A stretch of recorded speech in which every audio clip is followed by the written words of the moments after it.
Wah, Gimana? Oh, lu salah nanya. Gua jok race cash.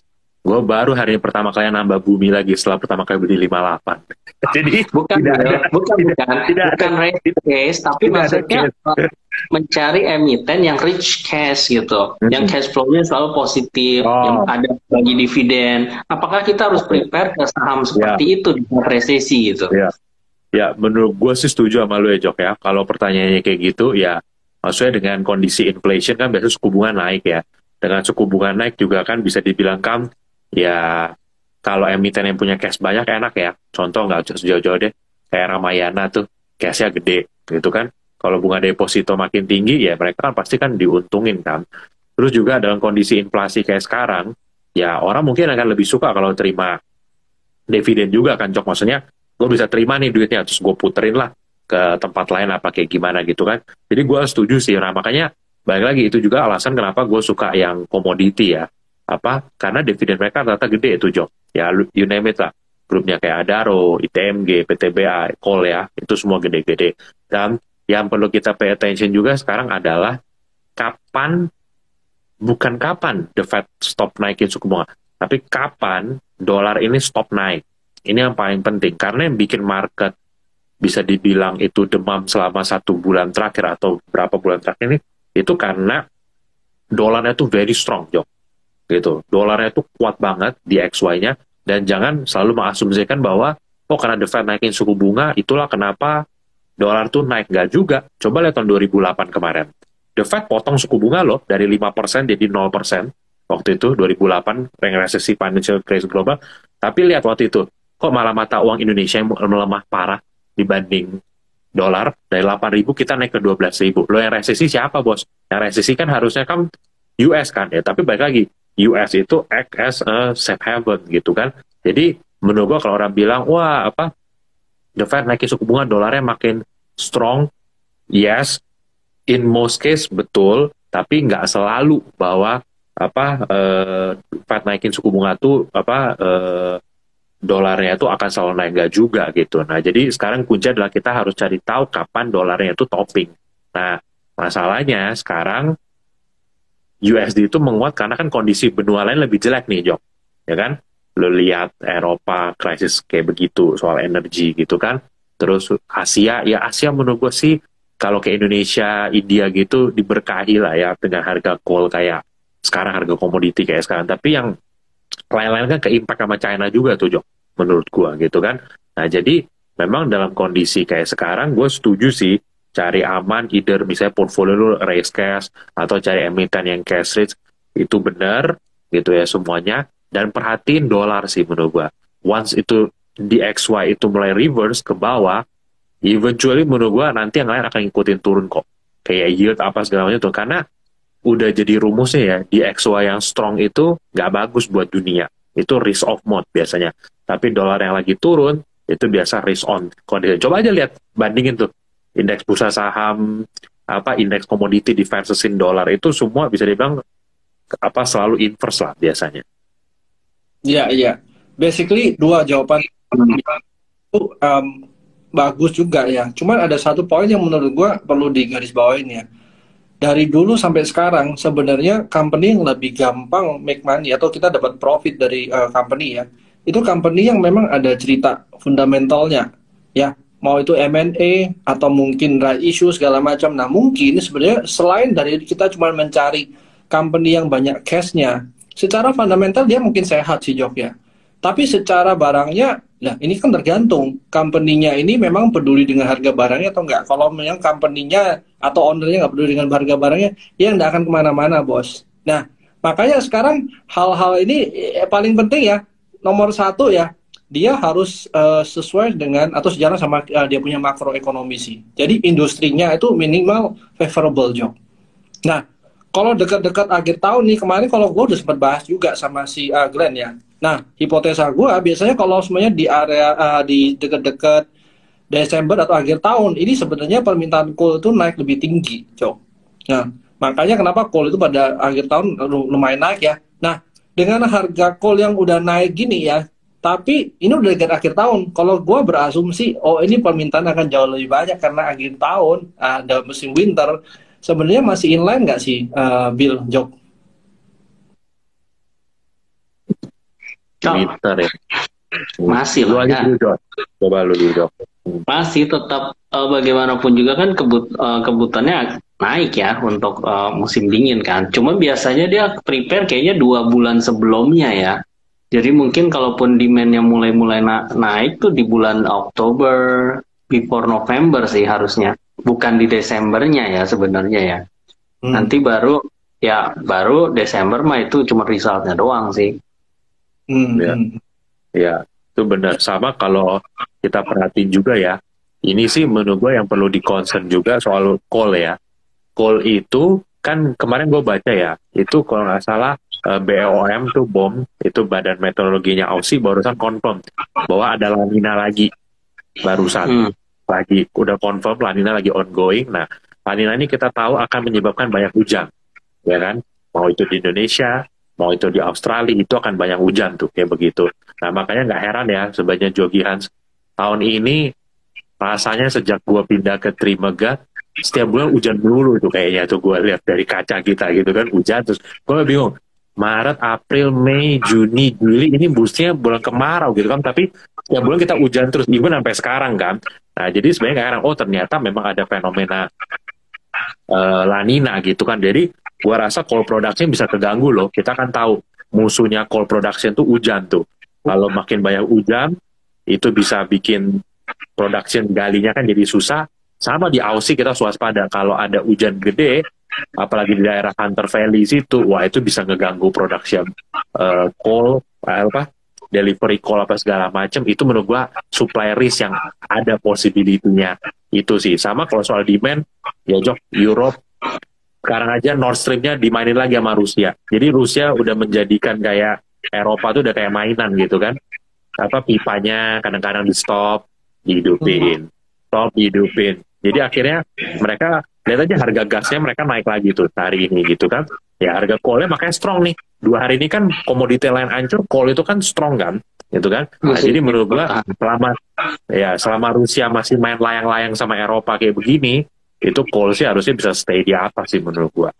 Tambah Ya, supply risk apa di Aussie sama Indonesia itu lo dapat kombinasi yang menurut gua apa bagus sih kayak gitu untuk harga coal. nah, nah, ini mumpung bicara soal coal, Bill, ada dua pertanyaan. Nomor satu nih, coal mana sih sebenarnya yang masih lagging? Wah, coal mana yang masih lagging? Coal mana yang masih lagging? Oke. Ya sebenarnya menurut gua Coal yang apa kecil-kecil mungkin kita masih bisa lihat apa ya, Borneo, Ola, Sarana, sukses ya kayak Bosch itu mungkin yang kemarin waktu yang lain pada naik dia mungkin nggak dapat naik ya, jadi jalan sendiri sama How ya mungkin bukan lagging ya tapi punya jalan sendiri ini kalau gua lihat ya. ya Nah, ya kalau kayak menurut gua ya menurut gua gini lah ya kita jangan bilang coal mana yang lagging tapi lebih ke coal mana yang punya story ke depannya selain coal. Gua selalu nitik beratin itu kan dari dulu kan. Jangan tanya coal mana yang masih lagging karena ke depannya kalau bisnis lu cuma ngandelin coal doang valuasi lu bakal susah naik karena kan the world is moving to green economy kan. Jadi pertama lo harus cari satu yang moving to green. Pertama itu dulu. Which is itu kenapa gue suka Adaro, ADMR. Menurut gue ya ADMR coking coal sih. Cuma maksudnya gue suka Adaro, ADMR. Nah kalau lu tanya small capnya, ya udah pasti gue bilang sama lu, ya kayak apa Bumi lah. Gue ngomong aja paling simple Bumi. Kenapa? Jok kan ini tiba-tiba company bakal ada yang nyuntik 24T. Kira-kira kalau ada orang nginjek duit 24T ke company Bumi loh, kalau injek 24T ke Adaro, gue mungkin masih paham nih, Jokan. Karena ke depan roadmap-nya kita tahu.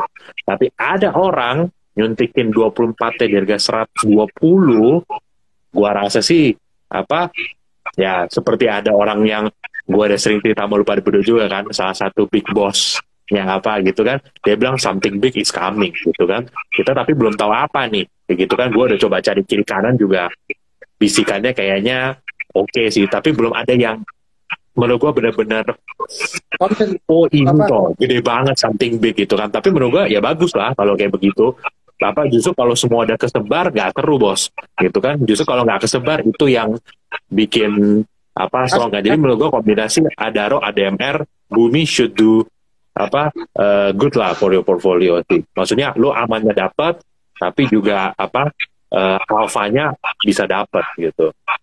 Ya. Agree, Will. Anyway, kalau barang itu memang belum ketemu sebenarnya harganya masih murah ya. Kalau udah tahu ada apanya, udah nggak murah lagi sih. Teknikalnya gimana Hans? Kalau kan kayaknya banyak player Bumi yang retail juga lihat teknikal kan, mencoba mencari tahu dengan teknikal gitu maksud gue. Kalau mereka semua sepaham gitu kan, support di berapa ya tertahan gitu di sana. Iya. Oke, good question. Sebenarnya kalau bicara Bumi, ya kalau memang kita bicara major trendnya ya masih naik ya. Tapi kalau minor trendnya memang pelan-pelan dia turun. Nah, sekarang kalau lihat 2-3 hari terakhir kan hijau, walaupun dia memang bukannya waktu buka itu gap down-nya. Nah, kalau lu bilang, ini sekarang di 1-2-3 memang area-area ada support kecil ya, bukan support major. Nah, apakah di sini itu akan survive apa enggak? Nah, kembali lagi kita lihat dari volume transaksinya. Volume transaksi sebenarnya masih bagus ya. Yang paling penting itu sekarang jangan volumenya tambah lama tambah kecil. Itu dulu deh. Nah, hal apa yang kita ekspektasikan kalau dari Bumi ya? Kalau seperti ini minimal kalau dia sideways aja atau ranging itu mungkin the best scenario yang kita punya. Kalau kita ngomong worst scenario yang kita harapkan ya. Ya, yang best scenario adalah waktu dari sini ya memang orang-orang akan rebound dari area support ya Jok ya. Nah, tinggal gimana nanti reflect ke market ya, kita mungkin masih bisa lihat ya seminggu inilah kita pantau sih Jok kalau untuk Bumi ya. Nah, tapi kalau bicara tadi lu bilang Dewa ya, lu lagi ketik Dewa tadi. Nah, Dewa malam nggak sengaja keketik berarti itu. Wah, itu kayak yang news yang ini ya, yang pemilik ini selis ya Jok ya. Nggak sengaja scalping katanya gitu ya. Oke, nah kalau kita bicara kayak Dewa tadi menurut gua ya ini juga cukup banyak ya kalau bicara Dewa ya. Dewa ini malah sebenarnya harganya tuh dekat-dekat 50. Sebenarnya kalau mau bicara risk, itu akan lebih kecil risk di Dewa. Karena dia tuh dari harga 50 nyender jadi 50 ya. Kalau dari Bumi, kita nggak tahu loh dia bisa turun sampai berapa. Nah, kalau memang mau spek ya, harga lebih murah menurut gue. Kalau nggak punya barang ya gue akan spek ke Dewa. Anyway, gue nggak punya Dewa ya Jok ya. Gue sama kayak Billy, gue masih lihat ke Buminya sih. Nah, tapi kalau Bumi, kenapa? Karena gue lihat lebih ke volumenya masih cukup gede ya. Kalau lo lihat berapa hari juga seminggu atau 2 minggu terakhir, 3 minggu terakhir ya, volumenya termasuk dari nggak ada sampai gede banget ya. Nah, ini mungkin yang menurut gue masih menarik. Kalau gue mau betting di Bumi ya tinggal jaga aja risikonya, mungkin di bawah 1, 2, 3 gue batasi risknya. Lu baca tuh komen tuh, wah ada Michael betapa Rayhan, betapa sulit ya Mike, betapa sulit market akhir-akhir ini ya Mike ya. Ya. Tapi gue agree sama lu Hans. Gini, intinya kalau Buminya nggak naik, Dewa tuh menurut gue agak susah naik. Simple itu aja. Anak bapaknya naik dulu, anaknya baru gampang. Kan orang selalu gitu, oh Bumi udah naik, Dewanya ketinggalan nih. Tapi kalau Dewanya naik, Buminya ketinggalan, orang malah pikir, wah kayaknya nggak bakal kuat nih kalau bapaknya nggak ikut naik, orang jual Dewa. Jadi kalau gua sih personally sama Hans mungkin rumusnya sama ya. Bapaknya dulu, bapaknya udah naik tinggi, ya ntar mungkin kita main anaknya gitu. Ya betul. Tapi harus di ini ya, kita benar ya. Ini bukan ajakan membeli anyway. Yang pertama, orang beli Bumi, ada yang beli dari bawah, sama yang beli di atas itu punya penilaian atau objektivitas yang berbeda ya. Kalau Billy mungkin beli dari 50, itu akan punya holding period yang lebih bagus daripada orang beli harga 2 kemarin. Udah mungkin sebenarnya bukan holding period Hans. Sebenarnya mikir, kurang ajar kalau gitu gue kemarin jual 200. Benar. Itu jujur. Kalau iya benar Bill, itu benar juga. Tapi maksud gue, kalau memang kita melihat ini harus lebih tinggi daripada 200, 50, 300, berapapun angkanya. Waktu lu 50 lebih ya, nothing tulus sudah banyak ya. Tapi kalau dari 200 udah turun ya. Nah, mungkin harus balik lagi, cek kita punya isi dompet sama kita punya portfolio, kita ready nggak untuk minimal misalnya ke bawah, di bawah berapa puluh persen lagi, 5-10% lagi. Kenapa?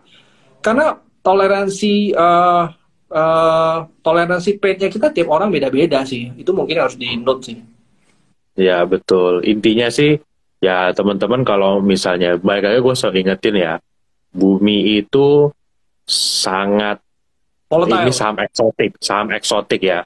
Lu bisa kaya banget dari ini barang, tapi sekali barang ini turun bisa bikin ya perut lu mulus juga bos gitu kan. Jadi aturlah apa porsinya benar-benar sesuai nyamannya. Nah memang satu keuntungan kalau udah berani beli di bawah sih.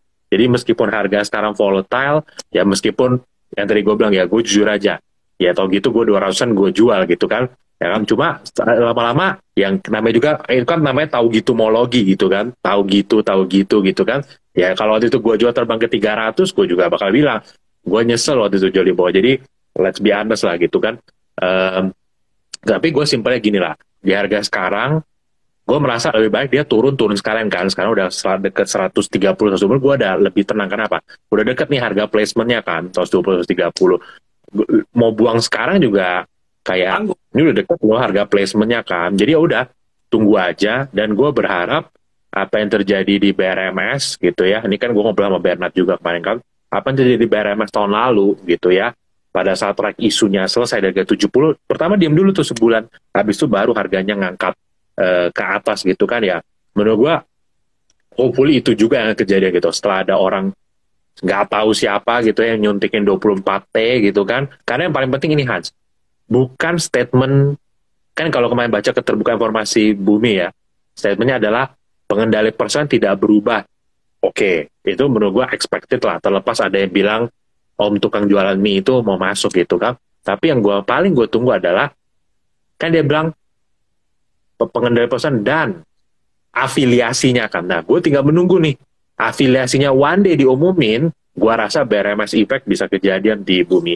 Ya, jadi menurut gue ini gamenya ya sabar-sabaran lah bos, kalau apa kayak begitu. Nah, tapi baik lagi ya teman-teman ya, ini saham benar-benar eksotik gitu ya. Jadi posisiin lah diri di porsi yang kalaupun besok ARB 2-3 hari pun ya nggak bakal ganggu makan sama apa tidur kala, masih bisa ketawa-ketawa lah kayak kita bertiga gitu kan di kantor ya, barangnya ARB berapa nih, karsnya ARB, buminya ARB ya, trimnya turun gitu ya, udahlah tawa-tawa, itu berarti masih sehat tuh gitu. Ada titipan Nah, pertanyaan Bill. Jadi lebih menarik beli bumi apa Cars? apa Aduh, beli Lebih bumi apa menarik beli bumi apa Cars?